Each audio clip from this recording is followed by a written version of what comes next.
भेज रहा हूँ, आप लोग पहले अंदर जाइए। अंदर जाएंगे हम। इसलिए आप लोग पूरी तरह रूम में लॉक कर दीजिएगा।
গতকাল ইভিনিংয়ে আমাদের একটা নোটিশে আসে যে শহরেরই একটা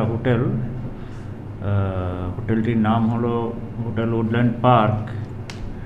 এখানে 2022 এরকম আউটসাইডার ভারতের বিভিন্ন প্রান্ত থেকে এখানে স্টে করছেন। তো অ্যাকর্ডিংলি ম্যাটারটা এই কোভিড সিচুয়েশানে এট এ টাইম এত ভিজিটার্স একটা হোটেলে, তো আমরা সেটাকে ভেরিফাই করি এবং ভেরিফাই করে দেখেছি যে এই কোভিড সিচুয়েশনের মধ্যেও ওনারা অনেক ইন্টেরিয়র প্লেসেস ভিজিট করেছেন, ত্রিপুরার অনেক জায়গা ভিজিট করেছেন এবং অনেক লোকের সঙ্গে ইন্টারাকশন হয়েছে। তো অ্যাজ এ কোভিড প্রোটোকল আমরা আজকে মর্নিংয়ে ওনাদেরকে কোভিড টেস্ট করিয়ে নিই এবং প্রোটোকল অনুসারে ওনাদের যে প্লেস অফ স্টে আছে সেখানে ওনারা থাকছেন till receipt of the report. এটা এতটুকুই আছে। তার মধ্য থেকে নো ডাউট আমরা তো এখানে কোনো একটা ইনকোয়ারি তো অবশ্যই থাকবে, এটা ফর্মাল, সেটাও চলছে। এমনি তারা কোথাকার এবং কি কারণে ত্রিপুরা রাজ্যে এসেছে একসাথে 5 জন যদি একটু ওনাদের এ পর্যন্ত আমাদের যে ইউপির আছে, ইভেন তামিলনাড়ুর আছে, ওয়েস্ট বেঙ্গলের আছেন, রাজস্থানের আছেন, ইভেন জেএনকের আছে, তো বিভিন্ন স্টেটের আছে। কি কারণে এসেছে রাজ্যে? ওনারা যেটা বলছেন যে এখনো পর্যন্ত স্পেসিফিক কিছু নেই, যে ওনাদের কিছু রিসার্চ ওয়ার্ক আছে সেটা করছেন, তো সেটা আন্ডার ভেরিফিকেশন। তারা কি কোনো সংস্থা বা কিছু পাওয়া গেছে? সেরকম স্পেসিফিক কিছু বলেননি। মানে যে হোটেলটার নিচে পুড়িয়ে দেওয়া হয়েছে, মানে তাদের কি কোনো অ্যারেস্ট বা কিছু? না, অ্যারেস্টের কোনো ম্যাটার নেই। এটা নর্মালি কোয়ারেন্টাইন সেন্টার বা এরকম ধরনের কিছু থাকতে পারে। আমরা সারা শহরেই তো ডেপ্লয়মেন্ট আছে, তো ওই হোটেলে যেহেতু আউটসাইডার লোক আছেন, as security measure, Covid protocol যাতে কোনো ব্রিচ না হয় সেই জন্য আমরা রেখেছি।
তুমি মিডিয়ার সাথে কি ব্যবহার করো? তোমার লগে তোমার তুমি ধমকি দিয়া কেন কথা কইছো? তোমার ধমকি দিয়া কথা কইছ না, তোমার প্রথম তুমি কইছি, হুট যাই করে আমার হেড কি করে করে। কেন উঠছো? তুমি ভালোভাবে ডাক দিতে পারতা ভাই। তে তোমারে কি কইছি প্রথম? হ্যাঁ। তোমারে কইছি যে তুমি না যাই তুমি আমার কেন কি করে। না না তুমি এইভাবে কেন ডাক দিবা? তোমার তুই কইরা কইছি। হ্যাঁ তো তুমি আমার হেড করে উঠছো কেন? পরে দে তুমি হ্যাঁ? নেক্সট বার তুমি যাইতাছো আমার কথাটার দিকে তুমি ভালো করে ডাক দিতে পারো, কথার মধ্যে মার্জতা রাখো। তুমি কিন্তু হুট করে কেন ডাক দিবা? তোমারে কইছি যাইতা না ভাই। হ্যাঁ তুমি কি করে ডাক দিছো আমারে? তোমারে প্রথম কইরা হই কইরা কইছিলা কিন্তু হ্যাঁ। প্রথম কইছি তুমি কইরা। তুমি কার মানে কার লগে কথা কইতাছো? তুমি মানে আমরার মানে কিতা কুত্তা বললে মনে হয় না কিতা? আমার তো এরকম হ্যাঁ? আমার মনে নাই। কার লগে কিতা কথা কও তুমি? আমরা না কালকে যাই।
सर किस लिए आना हुआ अभी आपको? सर किस लिए आना हुआ? सर अभी आप लोग किस लिए आए? सर उन लोगों का क्या रिपोर्ट आया है क्या? कोई रिपोर्ट आपको पीएचक्यू से दिया जाएगा ब्रीफिंग। हाँ लेकिन उन लोगों का इन लोगों का जो आप लोगों जो अभी जो मतलब टीएसआई वगैरह पुलिस पीएचक्यू से आपको मिलेगा।